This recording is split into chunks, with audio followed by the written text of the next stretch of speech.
Assalamualaikum warahmatullahi wabarakatuh. Maha suci Allah, Tuhan seru sekalian alam. Kali ini akan dibacakan beberapa kisah tentang Nabi Khidir. Kumpulan kisah ini terdapat dalam kitab Tazkiratul Aulia karya Syekh Fariduddin Attar.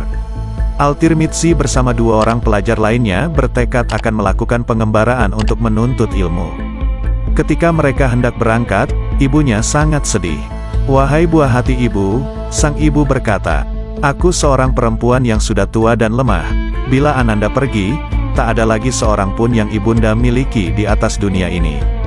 Selama ini Anandalah tempat ibunda bersandar. Kepada siapakah Ananda menitipkan ibunda yang sebatang kara dan lemah ini?" Kata-kata ini menggoyahkan semangat Al-Tirmidzi. Ia membatalkan niatnya, sementara kedua sahabatnya tetap berangkat mengembara mencari ilmu. Suatu hari Al-Tirmidzi duduk di sebuah pemakaman meratapi nasibnya. "Disinilah aku, tiada seorang pun yang peduli kepadaku yang bodoh ini. Sedang kedua sahabatku itu nanti akan kembali sebagai orang-orang terpelajar yang berpendidikan sempurna." Tiba-tiba muncul seorang tua dengan wajah yang berseri-seri. Ia menegur Al-Tirmidzi, "Nak, mengapa engkau menangis?" Al-Tirmidzi menceritakan segala keluh kesahnya itu. "Maukah engkau menerima pelajaran dariku setiap hari sehingga engkau bisa melampaui kedua sahabatmu itu dalam waktu yang singkat?" Orang tua itu bertanya kepada Al-Tirmidzi. "Aku bersedia," jawab Al-Tirmidzi. Maka, Al-Tirmidzi mengisahkan, "Setiap hari ia memberikan pelajaran kepadaku. Setelah 3 tahun berlalu, barulah aku menyadari bahwa sesungguhnya orang tua itu adalah Nabi Khidir dan aku memperoleh keberuntungan yang seperti itu, karena telah berbakti kepada ibuku." Setiap hari Minggu, Abu Bakar Al-Warraq mengisahkan, Khidir mengunjungi Al-Tirmidzi dan kemudian mereka membincangkan berbagai persoalan. Pada suatu hari Al-Tirmidzi berkata kepadaku, "Hari ini engkau hendak kuajak pergi ke suatu tempat." "Terserah kepada guru," jawabku. Kami pun berangkat. Tatkala kami sampai di sebuah padang pasir, aku melihat sebuah singgasana kencana di bawah naungan sebatang pohon yang rindang di pinggir sebuah telaga. Di atas singgasana itu duduk seorang berpakaian indah. Al-Tirmidzi menghampirinya. Orang itu berdiri dan mempersilahkannya duduk di atas singgasana itu. Kemudian orang-orang berdatangan dari segala penjuru dan berkumpul di tempat itu. Semuanya berjumlah 40 orang. Kemudian mereka memberi isyarat ke atas. Seketika itu juga tersajilah berbagai hidangan dan mereka pun makan. Al-Tirmidzi mengajukan pertanyaan-pertanyaan dan orang itu memberi jawaban. Tetapi bahasa yang mereka pergunakan sama sekali tidak bisa kupahami. Beberapa lama kemudian Al-Tirmidzi memohon diri dan meninggalkan tempat itu. "Mari kita pergi," ajak Al-Tirmidzi kepadaku.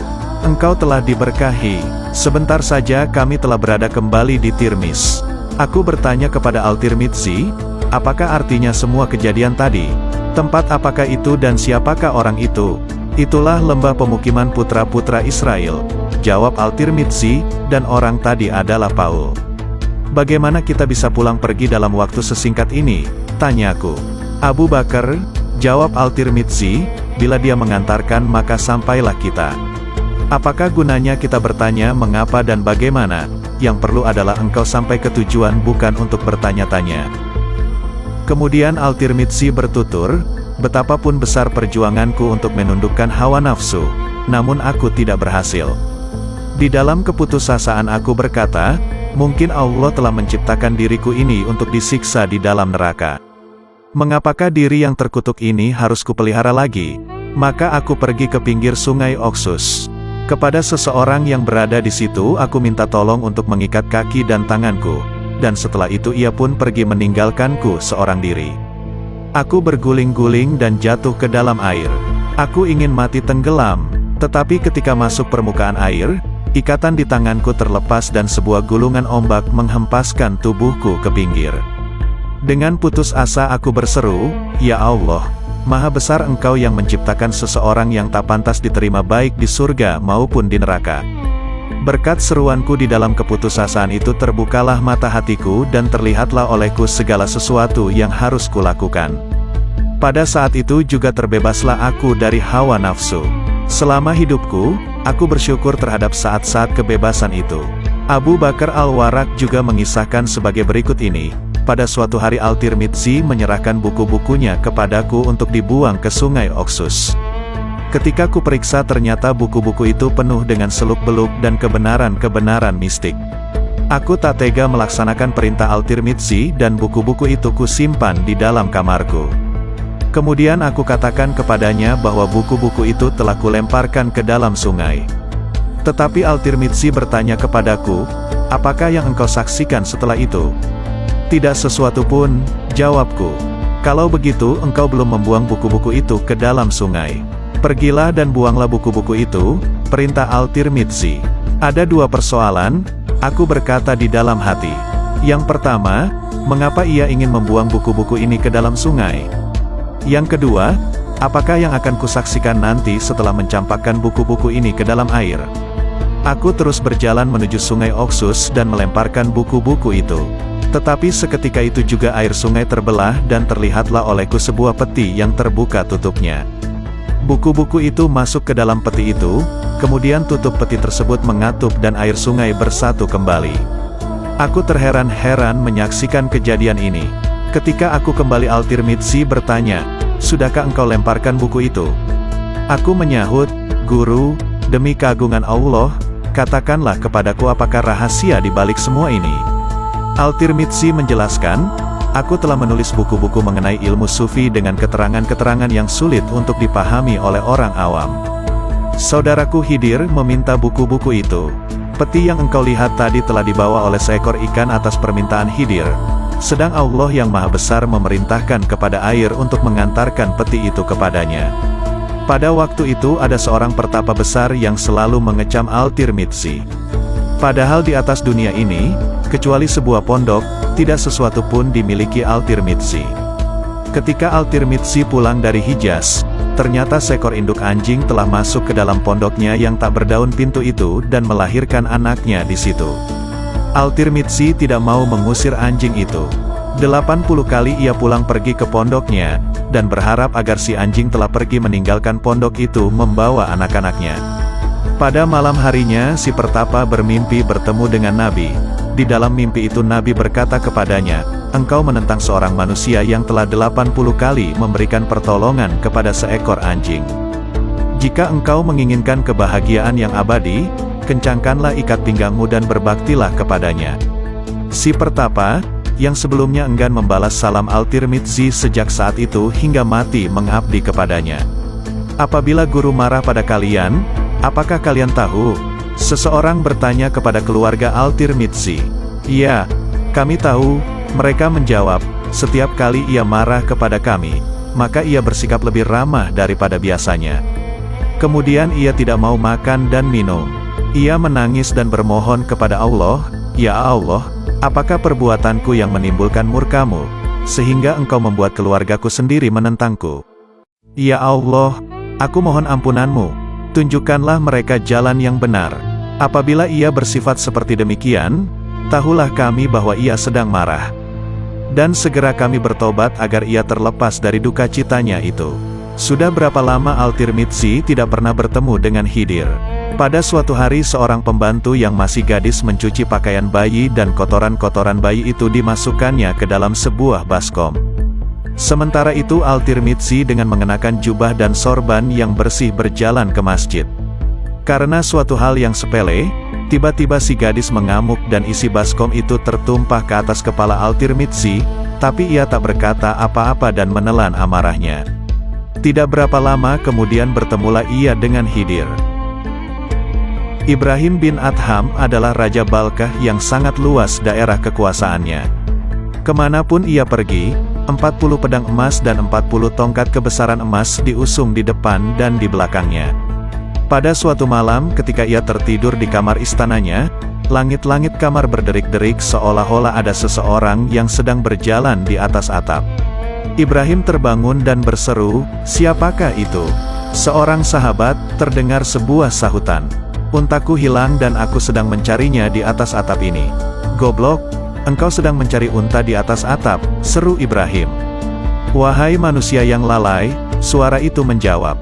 Apakah engkau hendak mencari Allah dengan berpakaian sutra dan tidur di atas ranjang emas? Kata-kata itu sangat menggetarkan hati Ibrahim. Ia sangat gelisah dan tidak bisa melanjutkan tidurnya. Ketika hari telah siang, Ibrahim kembali ke ruang pertemuan dan duduk di atas singgasananya sambil terus berpikir, bingung dan sangat gundah. Para menteri telah berdiri di tempat masing-masing dan hamba-hamba telah berbaris sesuai dengan tingkatan mereka. Kemudian dimulailah pertemuan terbuka. Tiba-tiba seorang lelaki berwajah menakutkan masuk ke dalam ruangan pertemuan itu. Wajahnya sedemikian menyeramkan sehingga tak seorang pun di antara para menteri maupun hamba-hamba istana yang berani menanyakan namanya. Semua lidah menjadi keluh. Dengan tenang lelaki itu melangkah ke depan singgasana. "Apa yang engkau inginkan?" tanya Ibrahim. "Aku baru saja sampai di persinggahan ini," jawab lelaki itu. "Ini bukan sebuah persinggahan para kafilah. Ini adalah istanaku." "Engkau sudah gila," Ibrahim menghardik. "Siapakah pemilik istana ini sebelum engkau?" tanya lelaki itu. "Ayahku," jawab Ibrahim. "Dan sebelum ayahmu, ayah dari kakekku, dan sebelum dia, kakek dari kakekku. Kemanakah mereka sekarang ini?" tanya lelaki itu. "Mereka telah tiada, mereka telah mati," jawab Ibrahim.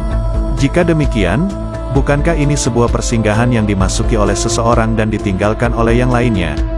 Setelah berkata demikian lelaki itu hilang. Sesungguhnya ia adalah Khidir alaihi salam. Ketika kemasyhuran perbuatan-perbuatannya tersebar luas, Ibrahim meninggalkan gua tersebut dan pergi ke Mekah. Di tengah padang pasir, Ibrahim berjumpa dengan seorang tokoh besar agama yang mengajarkan kepadanya nama yang teragung dari Allah dan setelah itu pergi meninggalkannya. Dengan nama yang teragung itu Ibrahim menyeru Allah dan sesaat kemudian tampaklah olehnya Khidir alaihi salam. "Ibrahim," kata Khidir kepadanya, "saudaraku Daud yang mengajarkan kepadamu nama yang teragung itu." Kemudian mereka berbincang-bincang mengenai berbagai masalah. Dengan seizin Allah, Khidir adalah manusia pertama yang telah menyelamatkan Ibrahim. Mengenai kelanjutan perjalanannya menuju Mekah, Ibrahim mengisahkan sebagai berikut. "Setibanya di Zatul Irq, aku mendapati 70 orang yang berjubah kain perca tergeletak mati dan darah mengalir dari lubang telinga mereka. Aku berjalan mengitari mayat-mayat itu, ternyata salah seorang di antaranya masih hidup. 'Anak muda, apa yang telah terjadi?' aku bertanya kepadanya. 'Wahai anak Adam,' jawabnya padaku, 'beradalah di dekat air dan tempat salat, janganlah menjauh agar engkau tidak dihukum. Tetapi jangan pula terlalu dekat agar engkau tidak celaka. Tidak seorang manusia pun boleh bersikap terlampau berani di depan sultan. Takutilah sahabat yang membantai dan memerangi para peziarah ke tanah suci seakan-akan mereka itu orang-orang kafir Yunani. Kami ini adalah rombongan sufi yang menembus padang pasir dengan berpasrah kepada Allah dan berjanji tidak akan mengucapkan sepatah kata pun di dalam perjalanan, tidak akan memikirkan apapun kecuali Allah, senantiasa membayangkan Allah ketika berjalan maupun istirahat, dan tidak peduli kepada segala sesuatu kecuali kepadanya. Setelah kami mengarungi padang pasir dan sampai ke tempat di mana para peziarah harus mengenakan jubah putih, Khidir alaihi salam datang menghampiri kami. Kami mengucapkan salam kepadanya dan Khidir membalas salam kami. Kami sangat gembira dan berkata, "Alhamdulillah, sesungguhnya perjalanan kita telah diridai Allah, dan yang mencari telah mendapatkan yang dicari, karena bukankah manusia suci sendiri telah datang untuk menyambut kita?" Tapi, saat itu juga berserulah sebuah suara di dalam diri kami, "Kalian pendusta dan berpura-pura. Demikianlah kata-kata dan janji kalian dahulu. Kalian lupa padaku dan memuliakan yang lain. Binasalah kalian, aku tidak akan membuat perdamaian dengan kalian sebelum nyawa kalian kucabut sebagai pembalasan dan sebelum darah kalian kutumpahkan dengan pedang kemurkaan. Manusia-manusia yang engkau saksikan terkapar di sini, semuanya adalah korban dari pembalasan itu. Wahai Ibrahim, berhati-hatilah engkau. Engkau pun mempunyai ambisi yang sama. Berhati-hatilah atau menyingkirlah jauh-jauh. Aku sangat senang mendengar kisah itu." Aku bertanya kepadanya, "Tetapi mengapa engkau tidak ikut dibinasakan?" Kepadaku dikatakan, "Sahabat-sahabatmu telah matang sedang engkau masih mentah. Biarlah engkau hidup beberapa saat lagi dan segera akan menjadi matang. Setelah matang engkau pun akan menyusul mereka." Setelah berkata demikian ia pun menghembuskan nafasnya yang terakhir.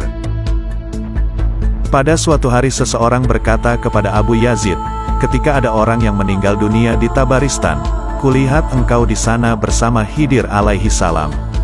Dia merangkulkan tangannya ke lehermu sedang engkau meletakkan tanganmu ke punggungnya. Ketika para pengantar pulang dari pemakaman, kulihat engkau terbang ke angkasa.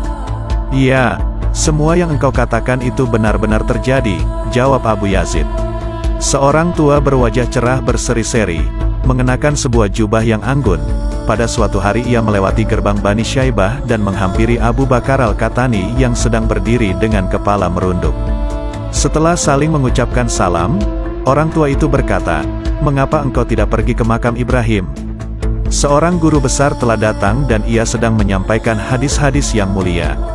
Marilah kita ke sana untuk mendengarkan kata-katanya. Siapakah perawi dari hadis-hadis yang dikhotbahkannya itu? Abu Bakar Al-Katani bertanya. Dari Abdullah bin Mamar, dari Zuhri, dari Abu Hurairah dan dari Muhammad, jawab orang tua itu. Sebuah rantai perawi yang panjang, Abu Bakar Al-Katani berkata, segala sesuatu yang mereka sampaikan melalui rangkaian panjang para perawi di tempat itu bisa kita dengarkan secara langsung di tempat ini. Melalui siapakah engkau mendengar? Orang tua itu bertanya. Hatiku menyampaikannya padaku langsung dari Allah, jawab Abu Bakar Al-Katani. Apakah kata-katamu itu bisa dibuktikan? Orang tua itu bertanya. Inilah buktinya, Abu Bakar Al-Katani menjawab, hatiku mengatakan bahwa engkau adalah Khidir. Selama ini aku mengira tidak ada sahabat Allah yang tidak kukenal, Khidir berkata. Demikianlah halnya sebelum aku bertemu dengan Abu Bakar Al-Katani. Aku tidak mengenal dia tetapi dia mengenalku. Maka sadarlah aku bahwa masih ada sahabat-sahabat Allah yang tidak kukenal tapi kenal kepadaku. Ibrahim Al-Hawwash yang hidup semasa dengan Junaid dan Nuri terkenal sebagai pemimpin orang-orang yang berpasrah diri kepada Allah. Sedemikian pasrahnya ia kepada Allah sehingga karena tercium buah apel saja ia mau menempuh perjalanan menempuh padang pasir. Tetapi betapapun uniknya di dalam kepasrahannya itu, ia tidak pernah lupa membawa jarum, benang, gunting dan botol. Apabila ditanyakan mengapa ia membawa benda-benda itu, maka jawabnya, benda-benda yang sedikit ini tidak mengurangi kepasrahanku. Berikut ini adalah kisah tentang keanehan-keanehan yang dialaminya di dalam pengembaraannya itu. Sewaktu aku di tengah padang pasir, aku melihat seorang gadis yang berada dalam keadaan ekstase dan berjalan-jalan tanpa penutup kepala. Wahai anak gadis, tutuplah kepalamu, aku berseru kepadanya. Wahai Hawwash, tutuplah matamu, balas gadis itu. Aku sedang mencinta, sahutku, dan seorang pencinta tidak akan menutup matanya, sedang engkau hanya terpandang olehku secara tidak sengaja. Aku sedang mabuk, balas gadis itu, dan seorang pemabuk tidak akan menutup kepalanya. Di warung manakah engkau telah menjadi mabuk? Tanyaku. Berhati-hatilah Hawwash, si gadis berseru. Engkau telah menyakiti hatiku. Selain daripada Allah, siapakah yang berada di dua tempat? Anak gadis, apakah engkau ingin aku temani? Aku bertanya, engkau masih bodoh Hawwash, jawabnya. Aku bukanlah semacam perempuan yang mendambakan lelaki. Pada suatu ketika, sewaktu berada di tengah padang pasir, aku melihat Khidir dalam rupa seekor burung yang sedang terbang. Setelah mengetahui siapa sebenarnya burung itu, segera aku menundukkan kepalaku. Aku takut kepasrahanku kepada Allah akan berkurang. Seketika itu juga Khidir menghampiriku dan berkata, seandainya engkau terus memandangku, niscaya aku tidak akan turun menemuimu. Namun aku mengucapkan salam kepadanya karena aku takut kepasrahanku kepada Allah akan berkurang. Demikian dibacakan. Semoga Allah membukakan ibrah dari kisah-kisah ini.